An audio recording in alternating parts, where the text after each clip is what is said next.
안녕하세요, 여러분. 많은 분들이 돈에 대해 큰 관심을 가지고 있지만 돈이 실제로 무엇을 위해 사용되고 어떤 의미를 지니는지 제대로 이해하는 사람은 많지 않습니다. 이전에 저는 여러분이 근본적인 가난에서 벗어나는 데 도움이 되기를 바라며 돈에 대한 더 깊은 측면들을 공유한 적이 있습니다. 하지만 여전히 많은 분들이 이 점의 중요성을 깨닫지 못하고 있습니다. 그래서 오늘은 돈의 진실에 대해 좀 더 직접적이고 명확하게 이야기해 보고자 합니다. 우선 여러분에게 말씀드리고 싶은 것은 사실 여러분은 돈 자체를 진정으로 사랑하는 것이 아니라는 점입니다. 돈을 싫어하는 사람은 거의 없습니다. 하지만 여러분이 좋아하는 것이 정말로 지폐나 통장 속의 숫자인가요? 아마 아닐 겁니다. 여러분이 좋아하는 것은 바로 돈이 가져다주는 즐거움입니다. 원하는 것을 자유롭게 살 수 있는 것. 부모님이나 가까운 사람이 아팠을 때 비용 걱정 없이 치료해 드릴 수 있는 것. 더 이상 집이나 차 혹은 다른 물질적인 필요 때문에 고민하지 않아도 되는 것입니다. 우리는 돈이 그런 것들을 가져다 줄 수 있다고 믿습니다. 하지만 왜 모든 것을 다 가졌음에도 불구하고 행복을 느끼지 못하는 사람들이 있을까요? 왜냐하면 우리가 진정으로 추구하는 것은 행복이 아니라 내면에서 우러나오는 깊은 기쁨이기 때문입니다. 행복은 일시적이며 외부 요인에 의존합니다. 그 요인이 사라지면 행복도 따라서 사라집니다. 예를 들어 어느 날 갑자기 모든 돈을 잃게 된다면 당신은 즉시 불행을 느낄 것입니다. 하지만 내면의 기쁨은 다릅니다. 그것은 바로 당신 자신으로부터 나오는 감정입니다. 한번 얻으면 누구도 빼앗아 갈 수 없습니다. 예를 들어 당신이 어떤 성취를 이루었을 때, 당신이 배우자와 자녀에게 좋은 삶을 제공할 수 있을 때, 혹은 당신의 능력으로 부모님이 편안한 노후를 즐기실 수 있도록 도울 때, 이런 것들은 결코 사라지지 않는 기쁨과 자부심을 가져다 줍니다. 심지어 그 기쁨 속에서 당신은 마음의 평안과 평온을 찾게 될 것입니다. 더 중요한 것은 돈이 있어야만 기쁨을 얻을 수 있는 것이 아니라는 점입니다. 오히려 당신이 진정한 기쁨을 가질 때 돈이 당신에게 찾아옵니다. 돈이 있다는 말을 들으면 아마 많은 분들이 마음속 설렘을 감추지 못할 것입니다. 이런 감정을 느껴본 적 있으신가요?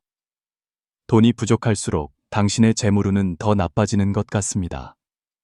아무리 노력해도 돈은 당신에게 오지 않습니다. 그 이유는 그 강렬한 갈망 뒤에 두려움과 결핍감이 숨어 있기 때문입니다. 당신은 진정으로 돈을 끄는 방법을 모르는 것입니다. 이전에 저는 단순한 노력만으로는 진정한 성공을 이룰 수 없다고 말한 적이 있습니다. 마치 노력이 불을 끌어당길 수 없는 것과 같습니다. 아마 지금 누군가는 반박할지도 모릅니다. 제가 열심히 일해야 월급을 받죠. 노력하지 않으면 한 푼도 벌 수 없지 않나요? 우리는 성공한 사람들이 그들의 과거에 대해 얼마나 열심히 노력했는지 이야기하는 것을 자주 봅니다. 그들은 맨손으로 시작하기 위해 열심히 일하고 고생했습니다. 그들은 우리에게 고난을 겪지 않고 노력하지 않으면 성공할 수 없다고 믿게 만듭니다. 마치 8가지 고난을 겪어야만 성취를 이룰 수 있는 것처럼 말입니다. 그렇다면 노력은 쓸모가 있을까요? 만약 당신이 월급을 받기 위해 일한다면 물론 쓸모가 있습니다. 하지만 단지 열심히 일하고 고생하는 것에만 의존한다면 큰 재산을 얻을 가능성은 매우 낮습니다. 그렇다면 왜 성공한 사람들은 항상 노력의 중요성을 강조할까요? 그들이 당신을 속이고 있는 걸까요? 이 문제는 두 부분으로 나눌 수 있습니다. 첫째, 노력은 누구나 할 수 있는 것이기 때문입니다. 특별한 조건이 필요하지 않습니다. 누구나 실천할 수 있습니다. 그리고 하기만 하면 분명 어느 정도의 개선을 볼 수 있습니다. 둘째, 사회는 본래 피라미드 구조이며 피라미드의 상층부는 하층부의 지지가 필요합니다. 아래에 있는 사람들이 열심히 일해야만 위에 있는 사람들이 더 풍족하게 살 수 있습니다. 이런 말이 있습니다. 당신이 회사에서 열심히 일한다고 해서 반드시 인생의 정상에 오르는 것은 아닙니다. 하지만 당신이 열심히 일하면 당신의 상사는 분명 더 쉽게 그곳에 도달할 것입니다. 이것이 바로 리더들이 항상 과거에 힘들었던 시절에 대해 이야기하는 이유입니다. 그들이 얼마나 고생했는지, 얼마나 노력해야 했는지 말입니다. 심지어 어떤 사람은 과거 자신의 환경이 현재 회사에서 가장 낮은 직급의 직원보다도 못했다고 과장하기도 합니다. 하지만 끊임없는 노력 덕분에 마침내 성공했다고 말합니다. 그리고 나서 그들은 관대하게 손을 흔들며 아름다운 청사진을 그려주고 말합니다. 미래는 여러분의 것입니다. 리더들은 당신과 많은 것을 공유할 수 있고 많은 것을 가르쳐 줄 것입니다. 하지만 그들이 절대 말해주지 않을 몇 가지 비밀이 있습니다. 그리고 바로 그 밝힐 수 없는 것들이야말로 성공의 열쇠입니다. 이 비결들은 오직 정말로 가까운 사람들에게만 전수됩니다. 리더들 사이에서는 세기적인 거짓말 하나가 공인되어 있습니다. 그것은 바로 열심히 일하고 굳건히 나아가라. 열심히 일하고 절대 지름길로 가지 마라. 그것은 그릇되고 부정한 길이며 너 자신을 해칠 것이다. 하지만 만약 당신이 상사에게 그들이 지름길로 간 적이 있는지 되물어본다면 아마 당신은 즉시 해고될지도 모릅니다. 계산해 본 적 있으신가요? 10억을 버는데 얼마나 걸릴까요? 현재 당신의 월급이 매달 100만 원이라고 가정해 봅시다. 이것은 꽤 괜찮은 수입으로 당신이 사는 곳의 인구 70%보다 높을 수 있습니다. 만약 매년 1,000만 원을 저축한다면 10억을 모으는데 100년이 걸립니다. 당신이 열심히 일해서 월급이 계속 오르고 최대 3배까지 오른다 해도 이 목표를 달성하는 데는 약 30년에서 40년이 필요합니다. 그렇다면 한번 생각해 보세요. 이미 수백, 수천억을 가진 사람들은 정말 노력만으로 정상에 오른 것일까요? 마치 어떤 사장들이 할부로 물건을 사서 인생의 첫 돈을 벌었다고 말하는 것과 같습니다. 하지만 그들은 그 물건들을 어떻게 이윤으로 바꿨는지는 말해주지 않습니다. 그렇지 않나요? 물론 저는 노력의 가치를 완전히 부정하는 것은 아닙니다. 하지만 제가 말하고 싶은 것은 노력만으로는 최소한의 생활 수준을 유지할 수는 있지만 당신이 도달할 수 있는 최고 한계를 결정할 수는 없다는 것입니다. 이해하시겠어요? 다행히도 이 영상의 뒷부분에서 저는 누구나 적용할 수 있는 3가지 더 짧고 효과적인 길을 가는 방법을 공유할 것입니다. 빨리 이해할수록 당신은 덜 돌아가게 될 것입니다. 이제 원래 주제인 돈의 진실로 돌아가 봅시다. 돈은 사실 하나의 에너지 형태일 뿐입니다. 그것은 항상 순환하며 더 높은 에너지를 가진 쪽으로 향하는 경향이 있습니다. 부의 법칙은 바로 에너지 교환의 법칙입니다. 에너지 교환의 양과 방식이 당신이 얻을 수 있는 재산의 수준을 결정합니다. 우리는 재물이 끊임없이 흘러 들어온다는 말을 모두 알고 있으며 돈의 특성에 대해서도 방금 언급했습니다. 그것은 끊임없는 순환과 흐름입니다. 만약 당신이 계속 돈을 쫓아다닌다면 당신은 점점 더 지치게 될 것이고 그것을 따라잡을 수 있을지도 미지수입니다. 하지만 당신이 더 강해지고 당신의 가치가 더 커진다면 돈은 자연스럽게 당신에게 끌리게 될 것입니다. 사실 돈의 법칙은 중력과도 같아서 질량이 클수록 인력이 강해집니다. 끊임없이 돈을 쫓는 것보다 돈이 스스로 당신을 찾아오게 하는 것이 더 낫습니다. 당신의 에너지가 원활하게 작동하기 시작하면 돈은 끊임없이 흘러 들어올 것입니다. 유명한 기업가 이나모리 가즈오는 이런 말을 했습니다. 돈은 사실 버는 것이 아니라 돈을 벌고 싶어 할수록 돈을 벌기 어려워진다. 왜냐하면 돈은 다른 사람의 문제를 해결해 준 사람들에게 주어지는 보상이기 때문이다. 돈의 본질은 바로 에너지의 순환입니다. 당신이 다른 사람을 도와 가치를 창출하고 베풀 때 당신은 자연스럽게 되돌려 받게 될 것입니다. 하지만 많은 사람들이 이것을 깨닫지 못합니다. 그들은 단지 탐욕스럽고 이기적이며 베풀지 않고 돈을 갖고 싶어 합니다. 그것이 바로 그들이 돈이 없는 이유입니다. 그들이 충분히 열심히 일하지 않아서가 아니라 그들의 생각이 너무 작고 베풀 준비가 되어 있지 않아서 돈을 지킬 수도 없는 것입니다.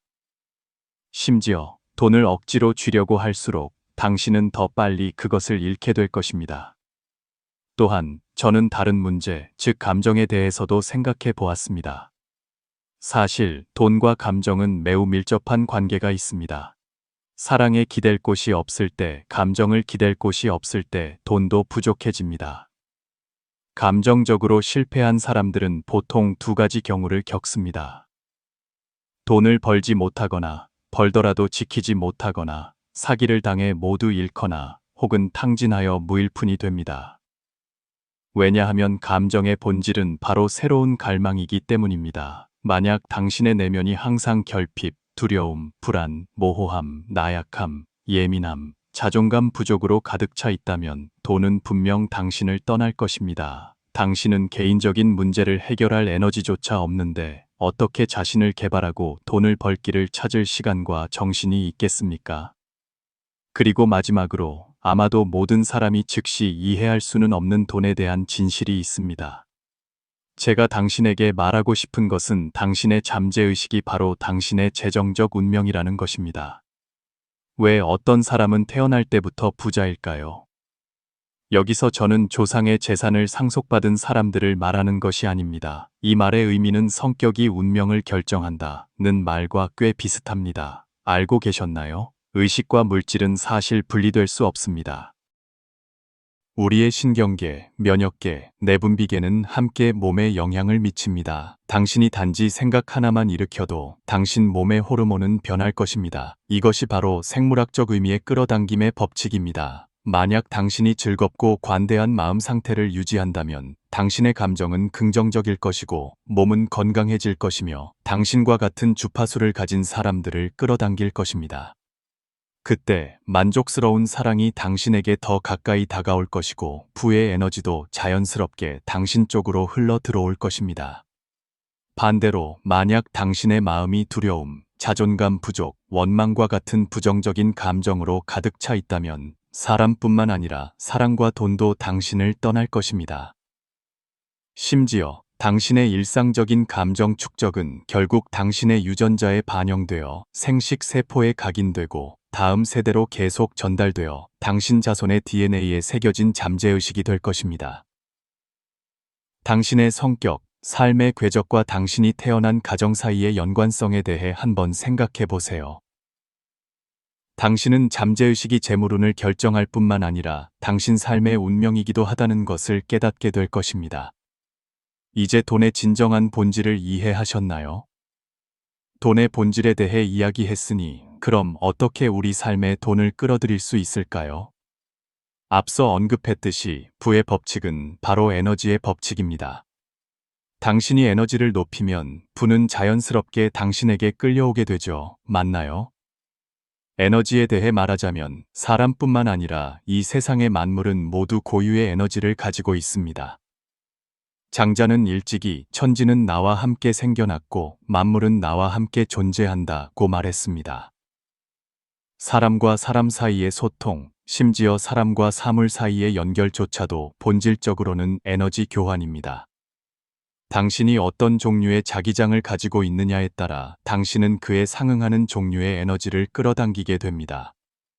다음은 중요한 부분입니다. 저는 외부 세계로부터 에너지를 흡수하는 세 가지 방법을 공유할 것입니다. 이 세 가지 방법은 모두 사랑을 기반으로 하지만 세 번째 방법은 많은 사람들이 종종 간과합니다. 사랑은 모호한 개념이 아닙니다. 그것은 바로 기적을 만드는 열쇠입니다. 심지어 어떤 관점에서는 사랑은 위대한 이기심이며 특별한 갈망입니다. 그것은 당신 안에 무한한 동력을 불러일으킬 수 있습니다. 사랑이 있을 때 당신은 행복을 느끼고 에너지로 가득 차며 앞으로 나아갈 동력을 얻게 될 것입니다. 그렇다면 어떻게 사랑할 수 있을까요? 혹은 다른 말로 어떻게 사랑을 사용하여 외부 세계로부터 에너지를 흡수할 수 있을까요? 첫 번째 방법은 바로 감사하는 것입니다. 당신이 인생에서 만나는 모든 것에 감사하세요. 감사를 언급할 때 많은 사람들은 부모님이나 자신을 도와준 사람들만 생각합니다. 하지만 실제로는 감사는 그것에만 국한되지 않습니다. 우리 조상들은 천둥, 번개, 비바람 모두 하늘의 은혜라고 말했습니다. 당신이 좋다고 생각하든 나쁘다고 생각하든 거시적인 관점에서 보면 사실 모두 당신이 자신을 완성하도록 돕는 교훈입니다. 당신이 삶의 모든 것에 대해 감사를 품고 있을 때 어떤 실패나 어려움도 당신을 무너뜨릴 수 없습니다. 오히려 그것들은 당신을 더욱 날카롭게 만드는 숫돌이 될 것입니다. 당신이 자신을 성장시키는 것들을 만났을 때 당신이 보내는 감사는 당신이 더 큰 에너지를 받아들이도록 돕고 마침내 당신이라는 사람을 완성시킬 것입니다. 만약 어떤 사람이 감사할 줄 모른다면 다른 사람들은 그를 은혜를 모르는 사람으로 볼 것이니 어떻게 그가 주변 세계로부터 더 나은 지원과 자원을 얻을 수 있겠습니까? 누군가는 반박할지도 모릅니다. 우리 가족은 전혀 좋지 않아요. 어릴 때부터 부모님은 저에게 관심도 없었고 심지어 항상 저를 착취하려고만 했어요. 그런 것도 감사해야 하나요? 비록 부모가 자녀를 양육할 책임이 있지만 그들은 그 책임을 다하지 않을 수도 있습니다. 책임은 각자가 자발적으로 져야 하는 것이지 다른 사람에게 강요할 수 있는 것이 아닙니다.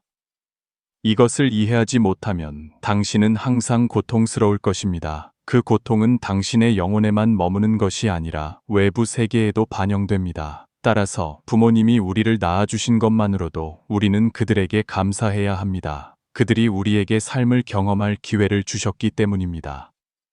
당신의 삶이 어떤 것을 겪었든 그것 또한 하나의 교훈입니다. 당신이 그 교훈을 잘 완수했을 때 당신의 삶은 한 단계 올라설 것이고 점차 모든 것이 더 좋은 방향으로 변해갈 것입니다. 두 번째 방법, 베풀기. 이기적인 관점에서 보면 베푸는 행위는 마치 그물을 던져 고기를 잡는 것과 같습니다. 만약 당신이 주도적으로 에너지를 밖으로 발산하지 않는다면 어떻게 더 많은 것을 거두어 들일 수 있겠습니까? 노자는 무언가를 잡고 싶다면 먼저 놓을 줄 알아야 한다고 말했습니다.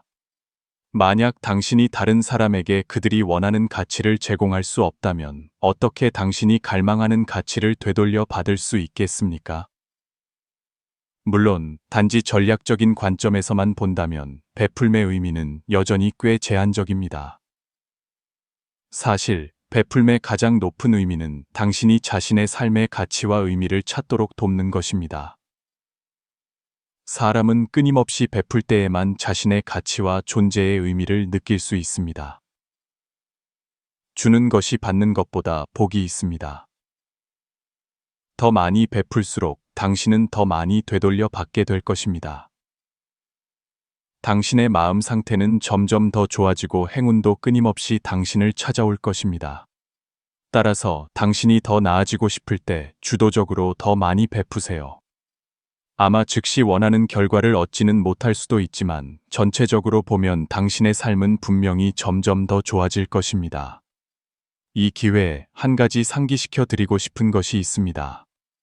능력 있는 사람이 많이 일해야 하는 것이 아니라 많이 일하는 사람이 능력이 생기는 것입니다. 노동은 바로 베풀미입니다. 당신이 더 많이 베풀수록 당신의 역량도 더 커질 것입니다. 당신의 역량이 커지면 당신의 능력과 성취도 함께 증가할 것입니다. 세 번째 방법, 진심으로 칭찬하기. 실제로는 친구가 힘들게 사는 것을 두려워하면서도 친구가 성공하는 것을 두려워하는 사람들이 많습니다. 대부분의 사람들은 자신이 속한 사회 집단에서 최고가 되고 가장 존경받는 사람이 되기를 원합니다. 어릴 때부터 우리는 이 세상이 경쟁 사회라고 배웠습니다. 우리는 남의 집 아이가 되고 싶다는 소망을 안고 자랐습니다. 그렇기 때문에 비교 심리는 피하기 어려운 것입니다. 사람이라면 누구나 자랑거리가 되고 싶지 않겠습니까? 하지만 사실 그 경쟁과 비교 심리는 매우 해로운 함정입니다. 그것은 아이들이 잠재의식적으로 공부가 지식을 습득하기 위한 것이 아니라 다른 사람을 이기고 최고가 되기 위한 것이라고 생각하게 만듭니다. 다른 사람을 이겨야만 선생님의 주목을 받고 부모님께 인정받고 친척들에게 칭찬받을 수 있습니다. 다른 사람보다 나아야만 돈을 벌 수 있고 삶이 의미 있고 사랑받을 가치가 있다고 느낍니다. 그렇기 때문에 성인이 된 후에도 그 독소는 여전히 존재합니다. 당신은 여전히 무의식적으로 주변 사람들을 잠재적인 경쟁자로 봅니다. 당신은 외모, 돈, 업무 성과, 읽은 책의 수, 달린 킬로미터 수를 비교합니다. 하지만 당신은 각자의 출발점이 다르다는 것을 생각해 본 적이 있나요? 누구나 자신만의 장점이 있고 누구나 독특한 삶의 이야기가 있습니다. 그런데 왜 당신은 자괴감을 느끼고 다른 사람과 어느 한 측면에서 비교해야만 할까요? 가장 중요한 것은 만약 당신이 친구 그룹에서 가장 뛰어난 사람이라면 그것은 당신이 이미 인생의 한계점에 도달했다는 것을 의미합니다. 당신의 재산은 가장 가까운 5명의 평균 재산과 같다는 말이 있습니다. 만약 당신이 주변 사람들이 더 나아지기를 바라지 않는다면 당신 자신도 발전하기 어렵습니다. 모두 함께 좋아지는 것이 진정으로 좋은 것입니다. 이것은 그냥 하는 말이 아닙니다. 당신 주변의 사람들이 발전해야만 당신도 더 나은 도움을 받을 수 있고 더 좋은 에너지를 흡수하여 더 뛰어나게 될 수 있습니다. 다른 관점에서 보면 당신은 주변 사람들이 더 나은 삶을 살 때 진심으로 칭찬해야 합니다. 그들의 성취를 인정하고 심지어 그들이 어떤 분야에서 당신보다 낫다는 것을 인정하세요. 왜냐하면 그들이 어느 순간 더 뛰어나지면 그들이 당신을 도울 수 있기 때문입니다. 항상 당신이 그들을 돕기만을 기다리는 것이 아니고요. 이러한 마음가짐을 가질 때에만 당신과 주변 사람들은 서로를 지지하며 함께 더 멀리 나아갈 수 있습니다.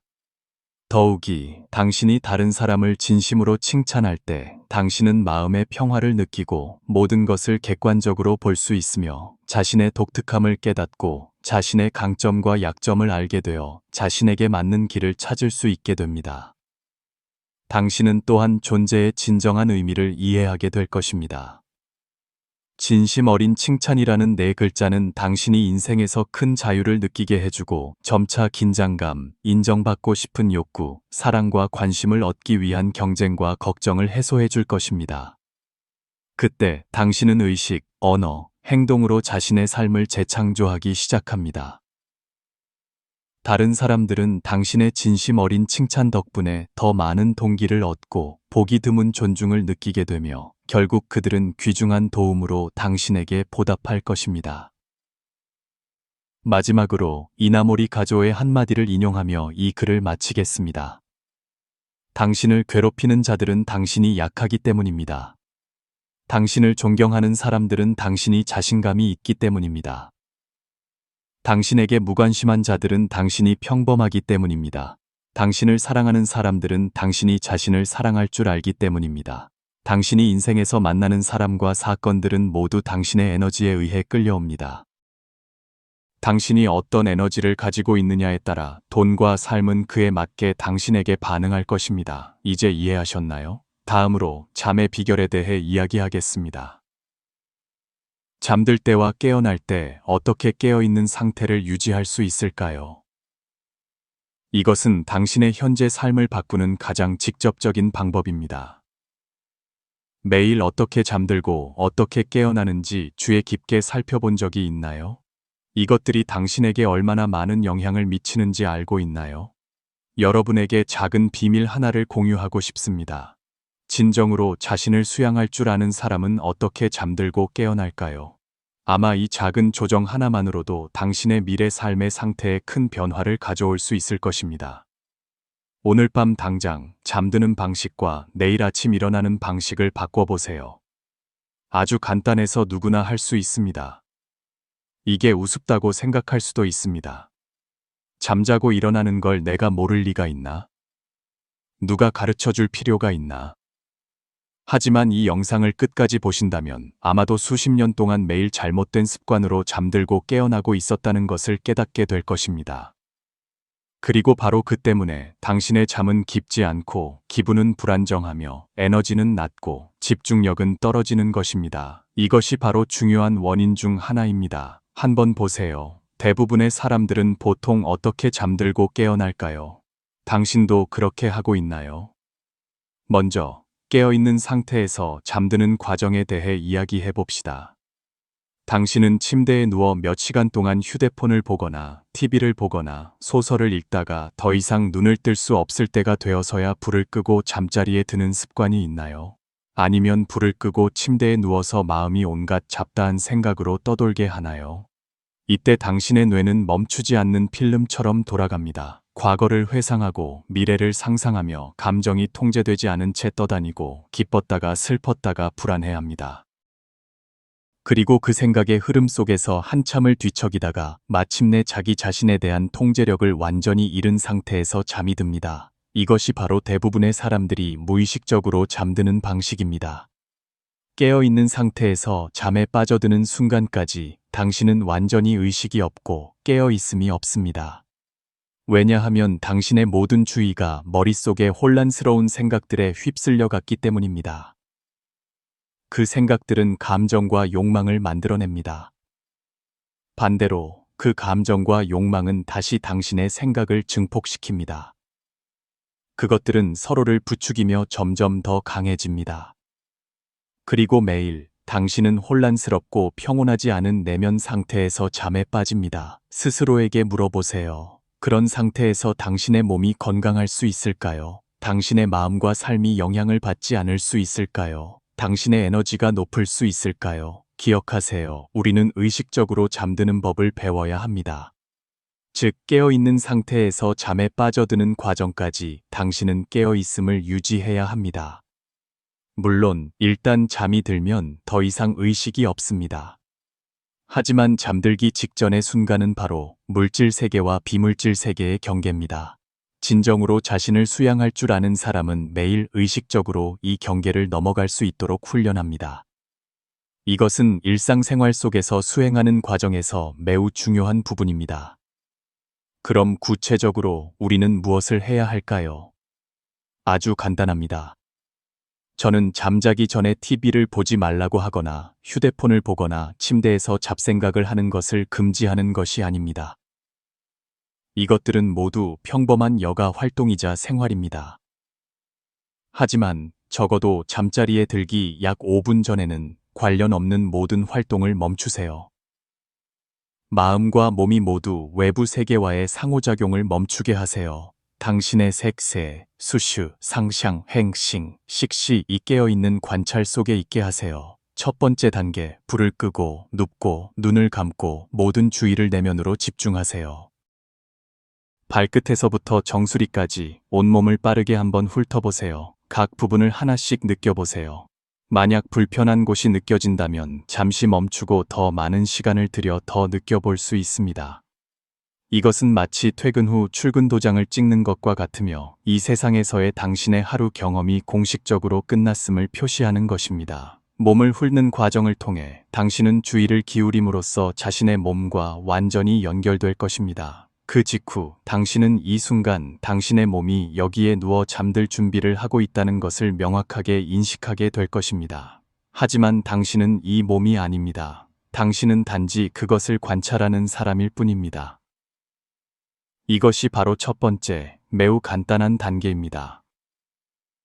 당신이 능숙하게 연습하면 단 1분에서 3분 만에 높은 집중력과 효과를 유지하며 몸 훑기 과정을 빠르게 마칠 수 있을 것입니다. 다음으로 우리는 긍정적인 상태에서 잠들 준비를 해야 합니다. 구체적으로 몸 훑기를 마친 후 당신의 주의를 하단전으로 가져가세요. 하단전은 몸의 특정 지점이 아니라 여러 중요한 경혈을 포함하는 아랫배 전체 영역입니다. 하지만 당신은 하단전의 중심점 하나만 기억하면 됩니다. 바로 배꼽입니다. 이때 입을 다물고 코로 가볍게 숨을 쉬세요.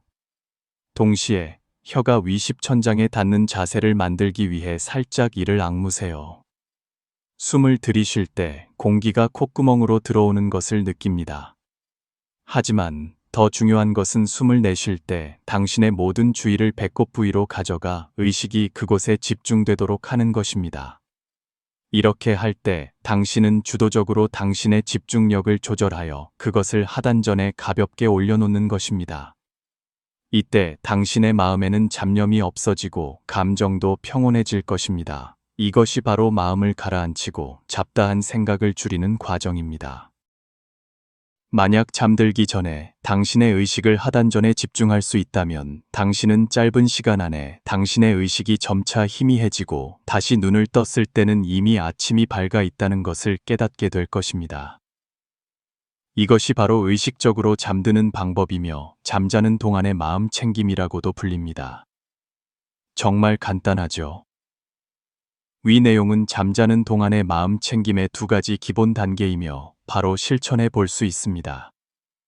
이제 의식적으로 잠드는 방법에 대해 이야기했으니 매일 아침 마음 챙김 상태를 유지하며 깨어나는 방법을 함께 알아봅시다. 누군가는 궁금해 할 수 있습니다. 깨어나는데 무슨 지도가 필요해? 그냥 눈 뜨고 기지개 켜고 침대에서 내려오면 되는 거 아니야? 하지만 제가 말하고 싶은 것은 단순히 눈을 뜨는 행위가 아니라 깨어나는 바로 그 순간의 당신의 의식 상태입니다. 당신은 눈을 뜨자마자 어젯밤 꿈을 회상하는 사람인가요? 아니면 깨어나자마자 그날의 계획에 대해 걱정하며 온갖 생각으로 마음을 가득 채우나요? 해결되지 않은 문제나 고민거리를 즉시 떠올리나요? 아니면 습관적으로 손을 뻗어 휴대폰을 들고 SNS를 열어 메시지와 알림을 확인하나요? 바로 눈을 뜨지 마세요. 먼저 잠에서 막 깨어나 의식이 돌아왔을 때 그 첫 순간을 이용해 자신의 호흡을 완전히 느껴보세요.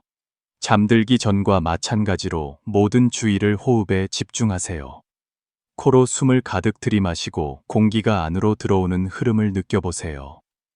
그런 다음 입으로 아주 천천히 그리고 편안하게 숨을 내쉬세요. 이 첫 숨을 내쉬는 것은 매우 중요합니다. 어젯밤 어떤 꿈을 꾸었든 어떤 부정적인 에너지를 가지고 있었든 모든 것이 이 숨을 통해 제거될 것입니다. 동시에 호흡은 당신의 주의를 다시 몸으로 가져오는 데 도움을 줍니다. 이 첫 숨을 다 내쉰 후 다음으로 당신의 모든 주의를 입꼬리가 서서히 올라가며 미소를 짓기 시작하는 느낌에 집중하세요. 이 과정 내내 당신의 눈은 아직 뜨지 않은 상태입니다. 아무 생각도 하지 말고 순수하게 그 미소를 느껴보세요. 이 미소는 어떤 내용도 담고 있지 않습니다. 그것은 당신의 깊은 내면에서 우러나옵니다. 그것은 당신이 다시 한번 경험할 기회를 얻은 새로운 날의 재탄생을 상징합니다.